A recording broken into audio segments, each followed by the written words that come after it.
마가복음 8장 22절에서 26절까지 우리 다 찾으신 줄 믿고 우리 한 절씩 우리 교독하여 읽겠습니다. 벳세다의 이름에 사람들이 맹인 한 사람을 데리고 예수께 나와 손대시기를 구하거늘 예수께서 맹인의 손을 붙잡으시고 마을 밖으로 데리고 나가사 맹인의 손을 펴주시며 그에게 안수하시고 무엇이 보이느냐 물으시되 쳐다보며 이르되 사람들이 보이나이다. 나무 같은 것들이 걸어가는 것을 보나이다 하거늘 이에 그 눈에 대한 사진에 그가 주목하여 보더니 나와서 모든 것을 밝히 보는 자 함께 했습니다. 예수께서 그 사람을 집으로 보내시며 이르시되 마을에는 들어가지 말라 하시니라. 아멘. 오늘 시간에 우리가 밝히 보게 되다라는 제목으로 함께 말씀의 은혜를 나누도록 하겠습니다. 제가 어렸을 때에 제가 교회를 다니던 그곳에는 한 학교가 있었습니다. 그런데 우리가 보통 다니는 학교가 아니라 특수 학교가 있었는데 그 학교가 맹학교였어요. 그래서 교회를 가거나 아니면 그 교회를 들릴 일이 있어 그 교회를 지나가다 보면 항상 맹인, 눈이 보이지 않는 학생들이 누군가의 인도에 의해서 저희 교회를 지나 그 학교를 올라가는 것을 제가 어렸을 때 참 많이 보았습니다. 그럴 때 가끔 설교했던 것들이 그런 거였어요. 우리가 눈으로 본다는 게 얼마나 감사한 일입니다. 눈으로 볼 수 있다는 것이 얼마나 큰 특권이냐라는 것을 가끔 저희 어머니가 이야기해 주시거나 아니면 저희 전도사님이나 주변에 있는 분들이 그렇게 이야기해 주는 것들을 들으며 자랐습니다. 그런데 어렸을 때는 본다는 게 그렇게 크게 감사할 거라고 하는 것을 생각한 적이 별로 없었어요. 왜냐하면 너무나 당연한 것이었고 또한 우리 주변에 다 보는 정상인이라고 하는 사람들이 있었기 때문에 보는 것에 대해서 그렇게 크게 감사한 적이 없었습니다. 그런데 나이가 들면서 그리고 그리고 점차 우리가 시력이 흐려지고 또 그리고 눈이 나빠지고 하는 것을 우리가 겪고 그리고 또한 우리 주변에 안타까운 사건과 사고로 인해서 그 시력을 잃어버린 사람들의 이야기를 보게 될 때마다 본다는 것이 얼마나 이렇게 귀하고 감사한 일인지라는 것을 생각하게 되었습니다. 그런데 사실 우리가 눈으로 본다고 해도 이 눈으로 다 똑같은 것을 보는 것은 아니라는 것을 또한 살다 보니까 깨닫게 되더라고요. 우리가 같은 것을 보더라도 똑같은 관점으로 다 바라보는 것이 아니라 이 사람은 그들이 살아왔던 삶과 경험을 통해서 그것들을 어떠한 시각, 어떠한 또한 시야로 보느냐에 따라서 전혀 다른 의미 또한 그들에게 있어서 새로운 또한 다른 의미가 부여가 된다는 것을 또한 깨달았습니다. 우리가 보는 것은 우리가 좁은 의미로 본다는 시력이라는 단어를 쓰죠. 그러나 우리가 시각이라는 말과 또한 시야라고 하는 말을 쓰면 본다라는 의미도 있지만 보다 넓은 세상 또한 우리가 경험하고 체험했던 것들 그리고 또한 우리가 보는 관점과 우리의 시선에 따라 얼마든지 재해석되고 다른 의미가 부여될 수 있다는 것을 우리는 그러한 단어를 통해 우리가 깨닫게 됩니다. 우리가 사실 본다는 게 참 귀하고 복된 것이라고 하지만 때로는 보는 것이 우리의 삶에 힘들게 우리에게 다가올 때도 있다는 것을 깨닫게 돼요. 그래서 제가 예전에 어떤 다큐멘터리를 보니까 그 맹학교에 있는 그 사람들의 이야기를 그 다큐멘터리로 그렸는데 그 사람들이 이런 이야기를 하더라고요. 왜 우리는 보고 싶어 한다라고 당신들은 생각하십니까? 라고 그분들이 그렇게 인터뷰를 하는 거예요. 왜 당신들은 왜 우리가 꼭 보고 싶어 한다라고 생각할 것이라고 생각하십니까? 라고 그렇게 묻더라고요. 그분들이 얘기하는 것은 그것이었어요. 우리는 보지 않기 때문에 당신들이 볼 수 없는 것을 보는 특권을 가진 사람입니다. 라는 이야기를 하면서 감사하다라고 이야기를 하는 어떤 분의 이야기를 인터뷰를 드렸습니다. 아마도 그분은 하나님을 만났고 그 하나님이 주시는 은혜로 자신의 인생의 새로운 의미를 발견한 사람 같았어요. 보지 못하지만 우리가 볼 수 없는 정상인들이 볼 수 없는 우리가 평범하게 보는 그러한 것들이 아니라 그들은 보이진 않지만 보이지 않는 그 속에서 우리가 볼 수 없는 것들을 보게 되었다는 놀라운 고백을 하는 것을 보았다는 거죠. 그래서 때로는 보지 않는 것이 어쩌면 더 복되다는 것을 또한 깨달을 때가 있기도 합니다. 우리는 이처럼 우리가 보는 것이 우리의 삶과 우리의 행동과 또한 우리의 마음과 생각을 결정하는 엄청나게 중요한 요소라는 것을 우리는 알고 있는데 이와 같은 것을 결정하는 우리의 환경이 우리의 삶의 어떠한 상황이 우리가 바라보는 관점과 우리가 바라보는 것들을 판단하는데 엄청나게 중요한 역할을 하지만 실제로 그것보다 더 중요한 것은 그것을 어떻게 보느냐, 그것을 어떠한 관점으로 어떻게 보느냐에 따라 얼마든지 달라질 수 있다라는 거예요. 사실 우리에게는 믿음의 눈이 필요하다라고 우리는 그렇게 많이 들어왔습니다. 우리가 눈으로 직접 보는 것 말고 우리는 믿음의 눈, 우리 눈에 보이지 않는 하나님, 그 하나님이 우리와 함께하여 주시는 그것을 믿음의 눈으로 바라볼 수 있는 능력이 우리에게는 있어야 한다라고 많은 분들이 이야기하고 말씀해왔어요. 사실 우리 그리스도인들에겐 또 다른 눈이 있습니다. 우리가 세상 사람들이 보지 못하는 눈이 우리 그리스도인들에게 있다는 거죠. 그것이 바로 믿음의 눈, 영적인 눈이라는 겁니다. 우리는 세상 사람들이 보지 않는 모습으로 우리는 봅니다. 세상 사람들이 바라보지 않는 관점으로 우리는 본다는 겁니다. 그것이 바로 믿음의 눈이요, 또한 믿음의 눈으로 보게 하시는 하나님의 은혜라는 것을 우리는 깨닫게 됩니다. 그러므로 본다는 것보다 더 중요한 것은 그것을 어떻게 보느냐, 어떠한 삶의 은혜가 있어 그 사람의 관점을 바꾸어놓은 그 사람의 새로운 시야로 보게 되느냐라고 하는 것이 훨씬 더 중요하다는 것입니다. 오늘 우리가 함께 읽은 마가복음 8장에 있는 이 이야기, 맹인이 부침받는 이야기는 아주 특별한 사건을 오늘 우리에게 보여주고 있습니다. 우리가 맹인이 부침받는 사건들 중에 여러 가지 사건이 있지만 마가복음에 우리가 함께 읽은 등장하는 이 사건은 마가복음에만 유일하게 등장하는 사건입니다. 그런데 왜 이 사건이 특별하냐면 보통은 예수님께서 그 병자를 고치실 때 단번에 한 번에 그 병자를 고치시는 것들을 보게 돼요. 예수님은 당연히 능력이 많으시고 그분은 하나님의 본체이시기 때문에 그분이 한 번 안수하시거나 아니면 심지어는 예수님의 옷자락을 만지기만 할지라도 병자들이 고침받고 나음받았습니다. 심지어는 죽은 자도 다시 살아나게 되었죠. 그런데 그 예수님께서 오늘 우리가 함께 읽은 이 사건에는 두 번에 걸쳐서 안수한다는 거예요. 첫 번째 안수했더니 그 맹인이 보게는 되는데 아주 뿌옇게 세상에 보이게 됩니다. 그럴 때 예수님께서 다시 한번 그의 눈에 안수하시자 그의 눈이 밝히 보게 되는 사건이 있게 되는 거예요. 여러분, 오늘 이 사건의 발단은 22절에 보니까 베세다에 예수님과 제자들이 함께 이르렀을 때 사람들이 예수님을 보고자 몰려들었어요. 그런데 그 예수님께 몰려드는 사람들 가운데 이러한 사람들도 있었습니다. 그 사람들은 어떤 사람들이냐? 바로 맹인을 예수님께로 데려온 사람도 있었다는 거죠. 아마 이 사람들은 예수님께 대한 아주 확실하고 분명한 믿음이 있었던 것 같아요. 예수님께 이 맹인을 데리고 오기만 하면 이 맹인이 눈을 뜰 것이다. 예수님께 이 맹인을 데려오기만 하면 예수님께서 반드시 이 맹인을 쫓아내지 아니하고 고쳐주실 것이다 라고 하는 믿음 가지고 이 맹인을 데려왔습니다. 그런데 이 맹인을 데려왔을 때 그들이 예수님께 이러한 부탁을 해요. 이 맹인의 눈에 손을 대어 주십시오 라고 아주 간절하게 그렇게 예수님께 구하게 됩니다. 예수님, 한 번만 이 맹인에게 손을 대어 주십시오. 이 맹인에게 한 번만 손을 대어 주십시오 라고 간절하게 부탁하죠. 그럴 때 예수님께서 그 맹인의 손을 붙잡고 그 마을이 아니라 그 마을 밖으로 맹인을 데리고 나가셨어요.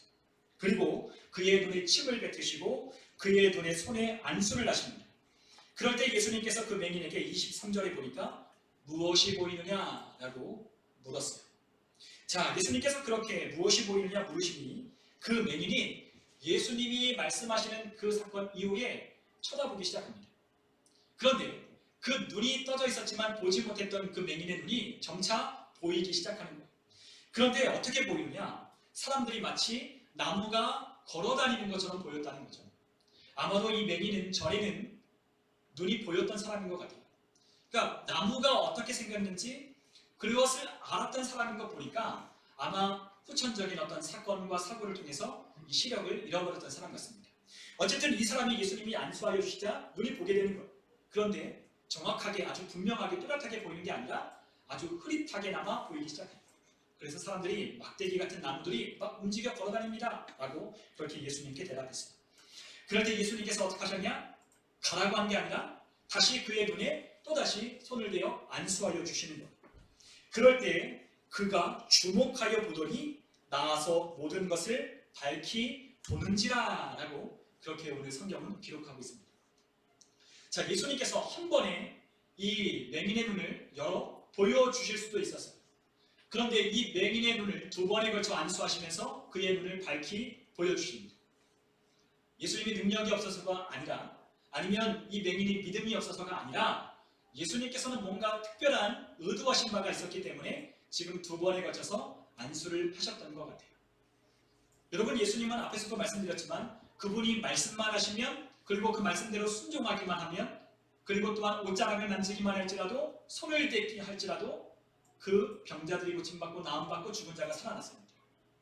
그런데 아주 특별하게나마 이곳에는 두 번에 걸쳐서 예수님께서 치유하는 장면이 나타나는 거예요. 이것은 주님께서 의도하신 바가 있다, 목적하신 바가 있다는 것을 우리에게 강력하게 보여주는 것입니다. 오늘 우리가 이와 같은 사건을 조금 더 이해하기 쉬우려면 우리가 8장 앞부분으로 가야 합니다. 그런데 8장 처음부터 등장하는 첫 번째 사건이 있습니다. 그 사건이 뭐냐? 바로 4,000명을 먹이셨다라고 하는 칠병이어의 사건이었습니다. 우리가 성경에 보면 우리가 오병이어 그리고 칠병이어의 사건이 등장해요. 우리가 그것을 우리가 신학적인 용어로 급식 기적이다라고 그렇게 이야기를 합니다. 급식 기적. 이 음식을 나누어 준 급식 기적이 두 번 나타나요. 하나는 오병이어고 하나는 칠병이입니다. 자, 예수님과 함께하는 많은 무리가 있었어요. 그런데 그 무리가 예수님이 하시는 말씀을 듣고자 많은 사람들이 몰려왔습니다. 그런데 예수님의 말씀이 계속되었어요. 그러니까 이 사람들이 떠나지 않는 거예요. 예수님이 말씀하시는 그 말씀을 들을 때 너무 기쁘고, 이 말씀을 들을 때 너무너무나 희열에 차오르는 이 안에 감격스러운 기쁨과 또한 이 안에 뭔가 회복되는 것을 느꼈기에 예수님이 전하시는 그 말씀을 듣고자 사람들이 떠나지 않는 거예요. 그런데 사흘이 지납니다. 그럴 때 예수님께서 제자들을 불러서 이렇게 말씀하는 거예요.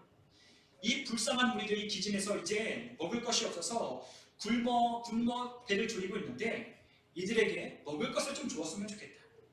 그래서 어디서 떡을 좀 구해왔으면 좋겠다라고 제자들에게 묻는 거예요. 그랬더니 제자들이 4절에 보니까 이렇게 대답을 합니다. 이 광야 어디서 떡을 얻어 이 사람들로 배부르게 할 수 있습니까? 라고 예수님께 그렇게 대답하는 거예요. 예수님은 제자들에게 야, 어디서 좀 떡 좀 얻어와서 좀 이들에게 좀 먹을 것을 좀 줬으면 좋겠다 라고 물었지만 이들은 지금 이 광야와 같은 이곳에는 전혀 먹을 것을 판매하는 것도 없고 살 수도 없고 그 돈을 살 수 있는 돈도 없으니 어떻게 할 수 없다는 거예요. 그럴 때 예수님께서 그들에게 물으셨습니다. 너희에게 떡 몇 개가 있느냐? 라고 물으니까 7개가 있다는 거예요. 그럴 때 그 예수님께서 오병이어의 사건을 일으키셨던 것처럼 그 무리를 아주 질서정연하게 그 바닥에, 그 땅에 앉게 하시고 그 떡을 축사하여 띄워주기 시작할 때 그들이 4,000명이나 되는 그 인원이 다 배부르게 먹고도 7 광준이나 되는 떡의 조각들을 거두게 되는 사건이 있게 되었어요. 자, 이러한 사건 뒤에 그들을 찾아온 사람들이 있었습니다. 그들이 누구였냐? 바로 바리새인들이었습니다. 자, 이 사건을 목격한 이 바리새인들이 예수님을 찾아와서 11절에 이렇게 예수님을 힐난하고 비난하며 그를 시험하여 이렇게 묻는 거예요. 뭐라고 묻죠? 하늘로부터 오는 표적을 좀 보여달라. 자, 예수님이 지금 행하신 아주 놀라운 사건을 그들이 보았음에도 불구하고 예수님을 비난하고 예수님을 시험하고 예수님을 공경에 빠뜨리려고 지금 예수님께 또 묻는 거예요. 당신이 하나님의 아들이라면, 당신이 하나님께서 보내신 선지자가 맞다면 하늘로부터 오는 표적을 보여달라 라고 지금 예수님께 지금 묻는 거죠. 이 묻는 목적은 뭐겠어요? 예수님을 시험에 빠뜨리려고 하는 목적. 그 목적을 가지고 예수님께 이렇게 묻는 거예요. 예수님이 너무 답답하시죠. 지금까지 그들이 보았던 것, 이거 외에도 수많은 것들을 보았음에도 불구하고 아직도 하늘의 표적을 구하는 이 바리새인들, 또한 그들의 마음의 그 본심은 그를 예수님을 공경에 빠뜨리려고 하는, 시험에 빠뜨리려고 하는 이 목적을 가진 그들을 바라볼 때 예수님께서 몹시도 탄식하시는 거예요. 그러면서 그들에게 너희들에게 보여줄 표적은 없다 하시며 배를 타시고 떠나셨어요. 자, 그럴 때 그 배에 타서 예수님께서 제자들에게 이렇게 말씀하십니다. 삼가 바리새인들의 누룩과 헤롯의 누룩을 주의하라. 15절에 그렇게 말씀하십니다. 자, 바리새인의 누룩, 헤롯의 누룩을 주의하라고 제자들에게 그렇게 말씀하셨습니다. 그런데 제자들은 예수님의 이 말씀을 들을 때 서로 수군거리기 시작하는 거예요. 왜 수군거렸냐면 우리에게 떡이 없기 때문에 예수님께서 이 말씀을 하신다라고 생각했던 거죠. 14절에 보니까 제자들이 그 7 광줄이나 되는 그 떡들을 가져오지 않았어요. 그것들을 놔두고 겨우 빵 한 조각만 가지고 배에 탔어요. 그런데 예수님께서 그들에게 야, 바리새인들의 누룩을 주의해야 돼, 헤롯의 누룩을 주의해야 된다 라고 그들에게 말씀하시자 우리에게 빵이 없음으로 인해서 예수님이 이 말씀을 하시는구나 라고 걱정하기 시작합니다. 그런데 예수님께서 그 말씀을 하신 말씀의 이유는 무엇이에요? 바리새인들의 누룩, 그리고 또한 헤롯의 누룩인 위선, 교만, 이런 것들을 주의하라는 거예요. 외식적이고 가식적인 그들의 삶을 본받지 말라. 그들이 눈은 보았지만 마음으로는 나를 하나님의 보내신 자로 인정하지 아니하고 배척하는 그 외식하는 자들에게서 너희들이 돌아서 그들을 본받지 말라라고, 그들의 누룩을 주의하라고 그들에게 경고하셨던 거예요.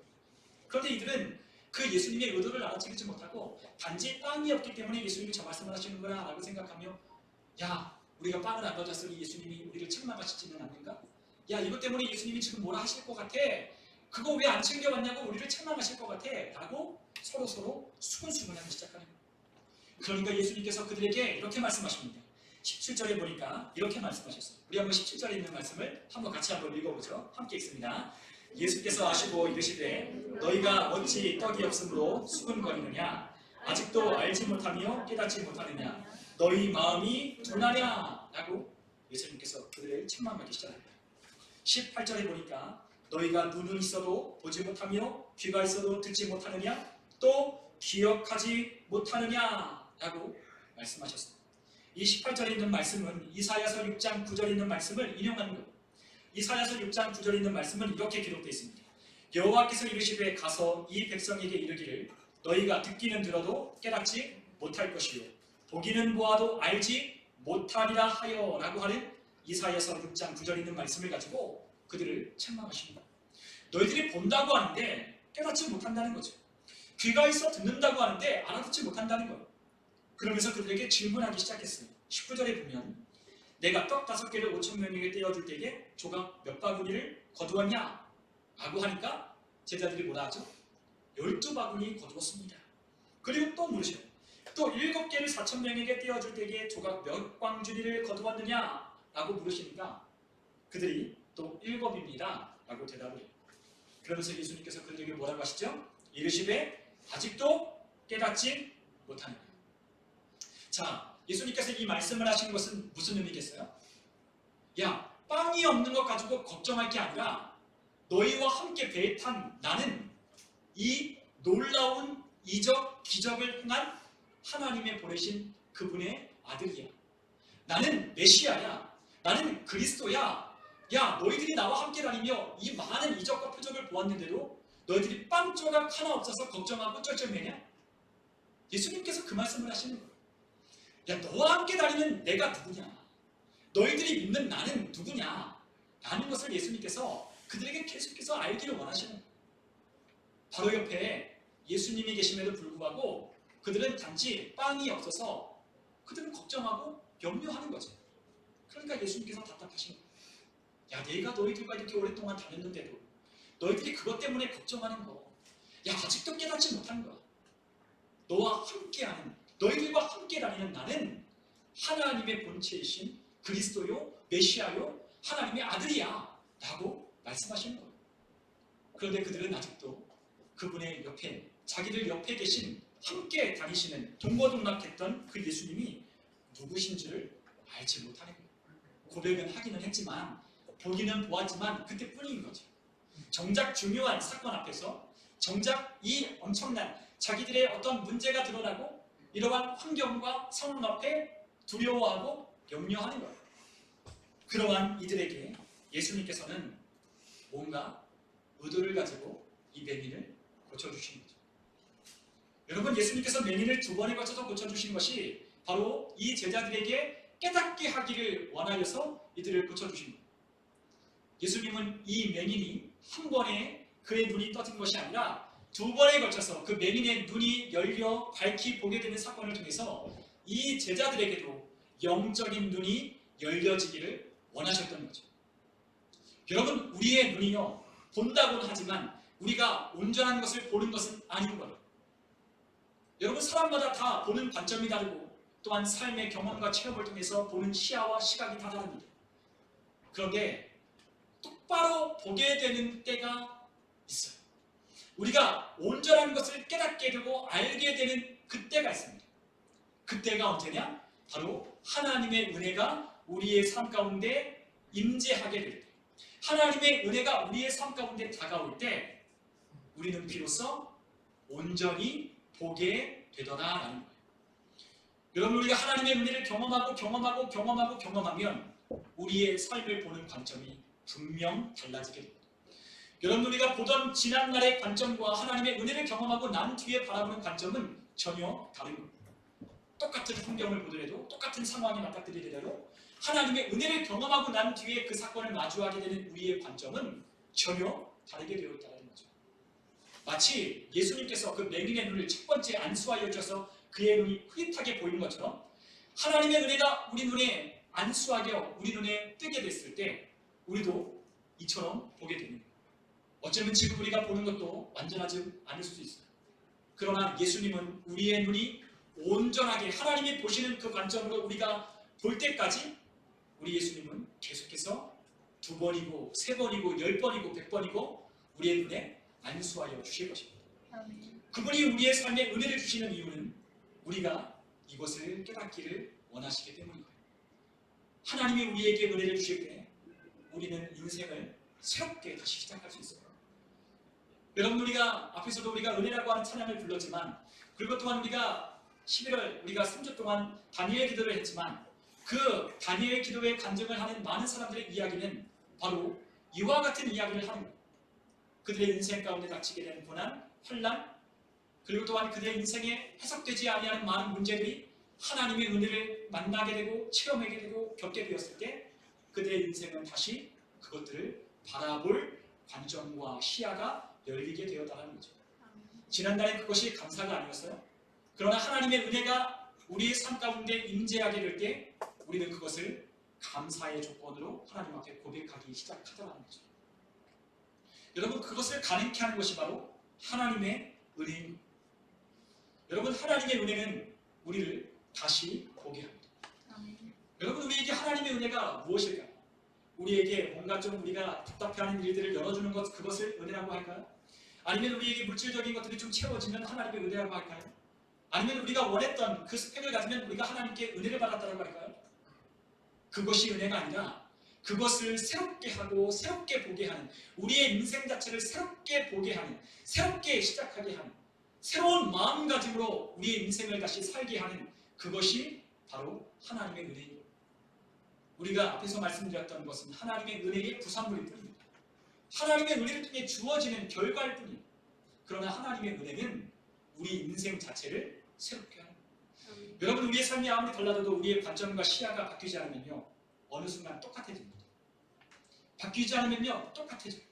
그러나 똑같은 상황이라도요, 똑같이 달라지지 아니하는 그런 상황이라도 우리가 하나님의 은혜를 경험하게 되면 똑같은 상황이 똑같아지지 않는다는 거죠.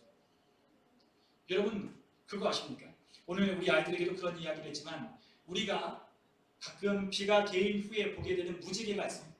그런데 무지개가 뜨면 무지개가 반원으로 이렇게 딱 아름답게 뜨죠. 그런데 실제로 무지개의 모습은 반원이 아니라 동그란 원이에요. 어떻게 그것을 아냐? 하늘에 비행기를 타고 그 무지개를 보면 그 무지개가 원으로 되어 있다는 것을 알 수 있습니다. 여러분, 우리가 보는 무지개는요, 반밖에 보지 못하는 것. 그러나 하늘에 계신 하나님은요, 이 모든 것을 다 보고 계신다는 거죠. 하나님은 우리가 하나님의 눈으로 보기를 원하시는 거예요. 우리가 보는 이 환경을 사람들의 눈으로 보는 게 아니라 하나님이 보시는 관점으로 우리도 보기를 원하십니다. 남들은 다 안 된다고, 남들은 다 망했다고 하는 그 상황에 우리가 그것과 똑같이 보기를 원치 않으시는 거예요. 어떻게 보기를 원하신다고요? 하나님이 바라보시는 관점으로 우리의 눈도 보기를 원하시는 거예요. 그래서 계속해서 예수님께서 깨닫지 못하는 그 제자들을 향하여 맹인을 고쳐주시는 실물 교육을 하심으로 그들에게 이것을 보여주신 거죠. 계속해서 우리는 하나님의 은혜로 우리 눈에 가리워진 눈꺼풀들을 벗겨가야 돼요. 우리가 다른 사람들을 보는 관점, 저 사람은 아니야, 저 사람은 가망이 없어, 야, 저 사람은 문제가 있어, 야, 저 사람은 이것이 문제야, 저 사람은 저것 때문에 안 돼 라고 판단하고 우리가 하는 그와 같은 모습으로 우리가 계속해서 바라보는 것을 주님은 원치 않으신다는 거예요. 저도 가끔 그럴 때가 있죠. 저에게 잘해주는 사람은 좋게 보고요, 저에게 좀 그런 사람은요, 잘 이게 보지 못하는 것이 우리의 사람의 모습, 눈이에요.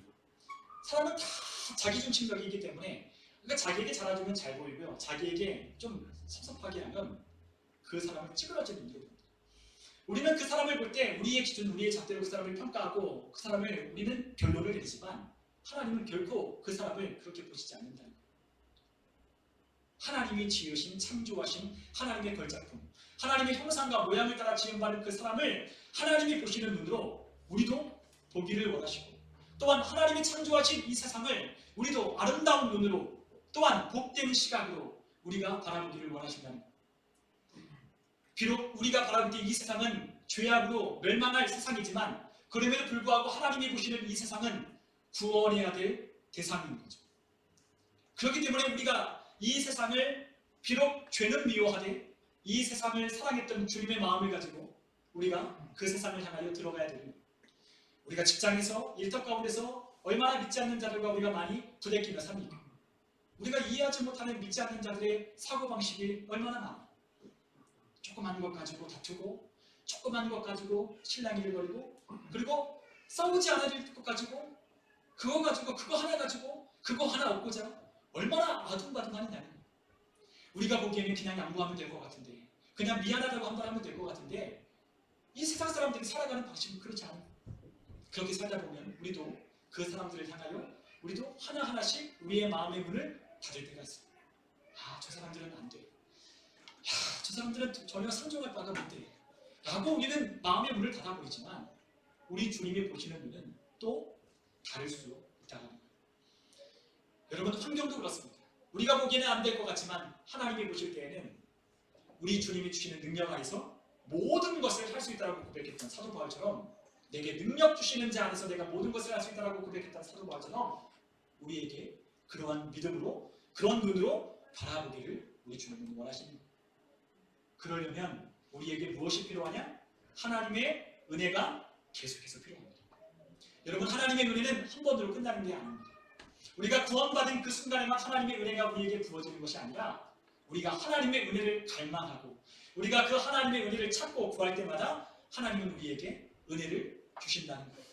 계속해서 하나님은 우리에게 그 은혜를 공급하여 주십니다.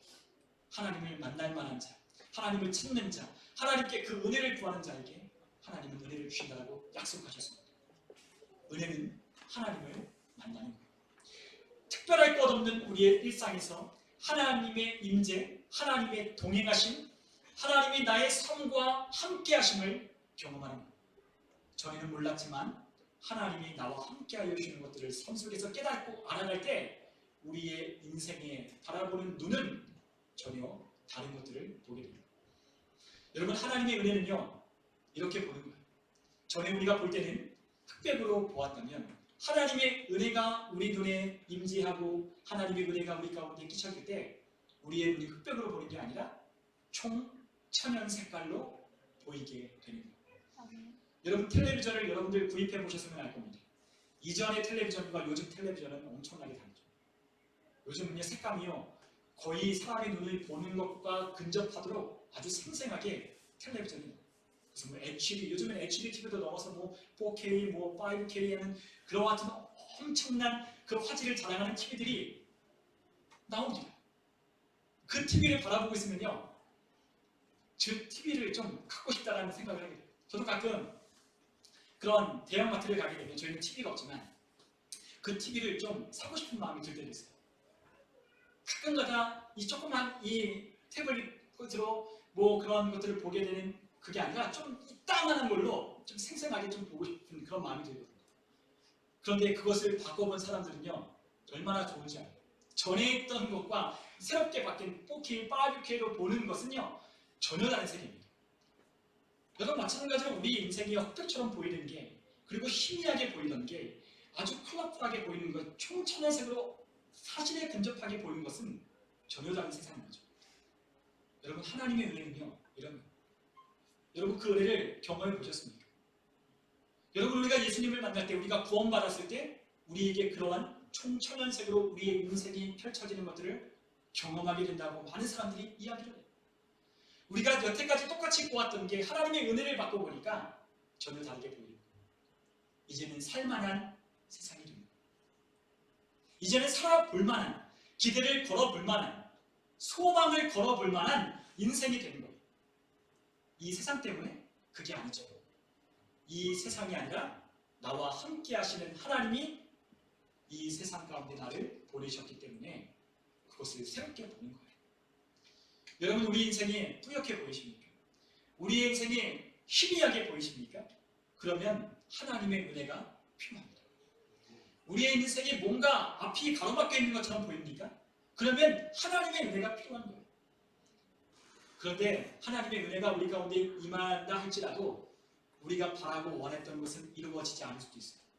그러나 반드시 달라지는 것이 있다면 다르게 보는 거예요. 새롭게 보는 거예요. 안 될 것 같이 보이는 게 아니라 될 것 같이 보이는 거예요. 하나님이 함께 하시니, 하나님이 함께 하시니, 하나님이 역사하실 거라고 믿는 믿음으로 바라보기 시작하는 거예요. 여러분, 우리의 인생에 이와 같은 맹인이 주님을 만남으로 새롭게 그의 눈이 열려 밝히 보여지게 되었던 것처럼 우리의 눈도 그런 눈이 되기를 원합니다. 오늘 이 맹인은 주님께 이렇게 고백했습니다. 밝히, 모든 것을 밝히 보게 되었다. 여러분, 여기서 밝히라고 하는 건요, 먼 곳까지 아주 생생하게 보인다라고 하는 그러한 단어입니다. 여러분, 이 맹인은요, 멀리 있는 것까지 아주 생생하게 보게 되는 하나님의 은혜가 있었어요. 우리의 눈이 단지 앞에 있는 것만 보는 눈이 아닌, 앞에 있는 것만 보는 눈은요, 쉽게 절망에 빠질 수밖에 없어요. 그러나 멀리 있는 것을 보는 사람은요, 절대로 실망하지 않습니다. 왜냐? 저 멀리에는, 지금 당장은 우리의 삶에 많은 어려움이 있을지 모르지만 그 너머에는, 그 멀리 바라보니 하나님이 예비해 놓으신 산이 있다는 것을, 하나님이 예비해 놓으신 방법, 하나님이 예비해 놓으신 길, 하나님이 도우시려고 하는 하나님께서 준비한, 예비하신 하나님의 도움이 있다는 것을 보니까 전혀 다릅니다. 오늘 우리 성도님들과 저에게 이렇게 눈이 밝아졌으면 좋겠습니다. 우리의 눈에 하나님의 은혜가 임하여 우리의 눈이 지금 보던 이 눈이 아니라 보다 하나님이 주시는 은혜로 보는 눈으로 바뀌었으면 좋겠어요. 우리가 2022년도를 우리가 이제 맞이하고자 우리가 준비를 합니다. 이제 한 달밖에 남지 않았어요. 얼마나 빨리 흘러가는지 모릅니다. 그런데 올해도, 내년에도 우리가 보는 눈이 바뀌지 않으면 내년에도 똑같을 거예요. 그러나 우리가 보는 눈이 달라진다면, 우리가 보는 눈이 하나님의 은혜로, 하나님이 함께 하심으로 다르게 보인다면 우리의 인생은 그 보이는 대로, 하나님이 그 보이는 대로 역사하기 시작할 것입니다. 여러분, 우리의 삶에 하나님의 은혜가 임하여 우리가 지금까지 보지 못했던 것을 보게 되는 눈, 하나님의 은혜의 관점으로 보게 되는 눈, 그러므로 하나님이 우리를 보내실 때 이 하나님의 마음이 흘러가는 하나님의 사람으로 2022년이 세워지기를 주 예수 그리스도 이름으로 간절히 축원합니다. 아멘. 우리 시간 함께 기도하겠습니다.